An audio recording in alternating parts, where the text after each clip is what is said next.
ಶಾಸಕರ ಸಭೆಗಳನ್ನು ಕರೀತಾ ಇರುವಂಥದ್ದು. ಆ ಥರ ಏನಿಲ್ಲ. ಮುಖ್ಯಮಂತ್ರಿಗಳಿಗೆ ಸರ್ವೋತ್ತಮ ಅಧಿಕಾರ ಇದೆ, ಪರಮೋಚ್ಚ ಅಧಿಕಾರ ಇದೆ.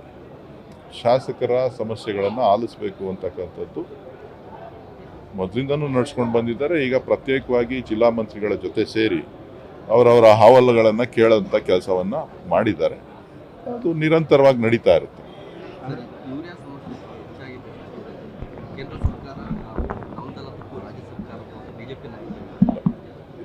ಯೂರಿಯಾ ಮ್ಯಾನುಫ್ಯಾಕ್ಚರಿಂಗ್ ಮಾಡೋದು ರಾಜ್ಯ ಸರ್ಕಾರ ಅಲ್ಲ ಅಂತ ನಿಮಗೂ ಚೆನ್ನಾಗಿ ಗೊತ್ತು. ಬಿಡುಗಡೆ ಮಾಡಬೇಕಾಗಿರತಕ್ಕಂಥದ್ದು ಕೇಂದ್ರ ಸರ್ಕಾರ. ಕೇಂದ್ರ ಸರ್ಕಾರ ಅದರ ಜವಾಬ್ದಾರಿಯನ್ನು ಹೊತ್ಕೊಂಡು ಅವ್ರ ಮೇಲೆ ಇವ್ರು ಹಾಕೋದ್ ಬದಲು ಇರೋವಂಥ ಜವಾಬ್ದಾರಿಯನ್ನು ತಗೊಂಡು ಆದಷ್ಟು ಬೇಗ ರೈತರ ಸಮಸ್ಯೆಯನ್ನು ಬಗೆಹರಿಸ್ತಕ್ಕಂಥದ್ದು ಕೇಂದ್ರದ ಮಂತ್ರಿಗಳ ಮತ್ತು ಆ ಭಾಗದ ಜನನಾಯಕರ ಕರ್ತವ್ಯ. ಆ ಕೆಲಸ ಮಾಡಲಿ. ಈಗಾಗಲೇ ಮುಖ್ಯಮಂತ್ರಿಗಳು ನಡ್ಡಾರವರಿಗೆ, ಕೇಂದ್ರ ಸಚಿವರಿಗೆ ಸುದೀರ್ಘವಾದಂಥ ಪತ್ರ ಕೂಡ ಬರೆದಿದ್ದಾರೆ. ಸೊ ನಮ್ಮೆಲ್ಲ ನಾಯಕರುಗಳು ಲೋಕಸಭೆ ನಡೀತಾ ಇದೆ.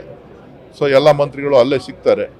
ಒಂದು ಸಭೆ ಮಾಡಿ ಆದಷ್ಟು ಬೇಗ ಇದಕ್ಕೆ ಬೇಕಾದಂಥ ವ್ಯಾಗನ್ಸ್ ಏನು ಟ್ರಾನ್ಸ್ಪೋರ್ಟೇಷನ್ ವ್ಯಾಗನ್ಸ್ ಏನಿದೆ ಅದನ್ನು ಕೂಡ ಕೊಟ್ಟು ಎಲ್ಲೆಲ್ಲಿ ಪ್ರೊಕ್ಯೂರ್ಮೆಂಟ್ ಎಲ್ಲೆಲ್ಲಿ ಡಿಮ್ಯಾಂಡ್ ಇದೆ ಆದಷ್ಟು ಬೇಗ ನೀಗಿಸ್ತಕ್ಕಂಥ ಕೆಲಸ ಮಾಡಬೇಕು.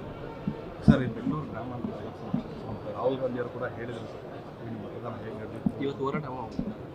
ಏನು ಗೊತ್ತಿಲ್ಲ. ಅದು ಅವ್ರೇನು ಹೇಳಿದ್ದಾರೆ ಅದನ್ನ ಸಹಮತ ವ್ಯಕ್ತಪಡಿಸ್ತೀನಿ. ಉಳಿದದ್ದೆಲ್ಲ ನಾನೇನು ಹೇಳೋದಿದೆ. ಅವರೇ ಹೇಳಿದಾರಲ್ಲ.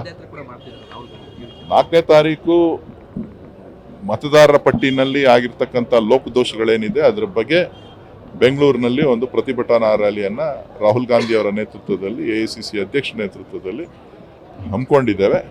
ಸೊ ಅದಕ್ಕೆ ಬೇಕಾದಂಥ ವಿಚಾರಗಳನ್ನು ಇವತ್ತು KPCCನಲ್ಲಿ KPCC ಅಧ್ಯಕ್ಷರು ಮತ್ತು ಎಲ್ಲ ನಾಯಕರು ಚರ್ಚೆ ಮಾಡಿ ತಿಳಿಸ್ತಾರೆ. ನಾನು ಅವ್ರೇನು ಹೇಳಿದ್ದಾರೆ ಅದಕ್ಕೆ ಸಹಮತ ವ್ಯಕ್ತಪಡಿಸ್ತೀನಿ. ನಾನು ಅದ್ರ ಬಗ್ಗೆ ಹೆಚ್ಚಿಗೆ ಮಾತಾಡಕ್ಕೆ ಹೋಗೋದಿಲ್ಲ.